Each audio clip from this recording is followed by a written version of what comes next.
So you infiltrated Scientology, and now your next venture was like, I want to go into a cult? Well, basically, I took Allie on a date to this restaurant called the Yellow Deli. I didn't know it was a cult at the time, but it's open 24 hours. So I was like, oh, this is a cool restaurant to go to.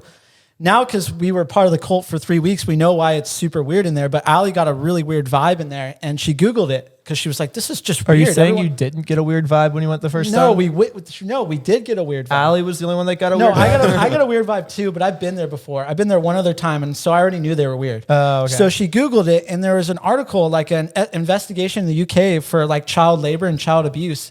And the first thing she goes, "This is a Reckless Ben video."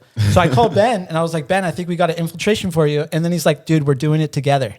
And so we ended up going into this cult together. You look online, you find out that the restaurant is ran by the cult, or what is the... Yes, it's the restaurant, or the cult uses the restaurant as like a recruiting device, if that makes sense. So you go in, I'm going to be 100% honest. They serve amazing food and because food they slaps. Don't pay their labor. Like I think labor is the biggest expense when running a restaurant. So they can sell their amazing organic food for cheap. And so you come in there and you're like, wow, these must be great people doing a great thing. Let's like see what they're about. And then they get you on like such a good, they like hook you, you know? And then they start telling you like all these like weird things. And like, you're like, you kind of dismiss them because of how good the food is and how like nice they seem. What are some examples of some weird things that they would say? Well, so when Danny and I first went in, the guy just literally he sat us down, and our server, you know how normally they like go and serve other people and stuff? He just stood there and would just stare at us, like watching our food. It was weird. And he would just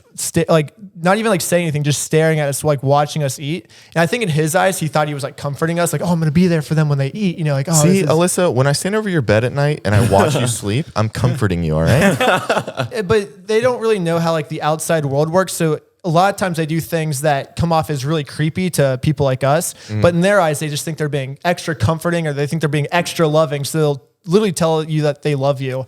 And you're like, that's really creepy. I don't know this person. Like, who says I love you to like the first time you meet someone? And like literally that's basically how they start. They'll be like, I love you. And you're like, that's really weird. But to them, they just think they're being like, loving, I guess. But the cult, like, they don't associate with the outside world. So they think anyone that's not them is evil and came from Satan. It's like a religious cult, but they take like Christianity and they take it to like, how do you explain it? They take the Bible, or? Yeah, they just take the Bible very, very literally, to a point where it's like, okay, you like, obviously you shouldn't take it this literally. Like, for example, it says like something like 144,000 virgins should be sacrificed in the Bible somewhere. I'm not, it's somewhere in Romans, I think, is what I got one if you guys need an extra. And we need it for our final stunt. And how they interpreted that as is, we need to literally do a group suicide for 144,000 virgins. And that way, like, Jesus comes back and it'll end the world and we'll all go up into heaven. And it's just gonna be another like Jonestown, I guess. But their Jesus is called Yahshua. Like, they basically said his name is not Yeshua, Jesus, any other name but Yahshua. It's Yahshua, and they're dedicating their whole life to Yahshua. So they live at their 68-acre farm in San Diego. The only time they associate with the outside world is when they work the restaurant and they work the farmers markets. Other than that, they live in their community, only talk to their community. Is that just to make money so they can keep up what they do on the farm? Or like, why? I thought if they're not allowed to participate in the outside world, why do they have the restaurant? Basically, everything comes down to their ultimate mission of let's get 144,000 virgins, right? Mm-hmm. So, I mean, their restaurant's their biggest recruiting device. So if they want, like, yeah, they don't really associate with the outside world, but they're not like associating with them. They're basically trying to take the outside world and invite them into their place, if that makes sense. So they can sacrifice them. Yeah, so they like love bomb you right away, like act like they're weird people, but like super nice. But then Ben and I went in there. Like, so basically they recruited us to their farm. We go there. Did you take offense that they thought you guys were virgins? No, we purposely went in as virgins. Oh, nice. Nice. So we wanted to gain their trust more. So if we told them we're virgins, we're going to gain their trust more. Yeah. So basically we had different roles. So Ben's like the infiltration guy. This is I'm learning from him.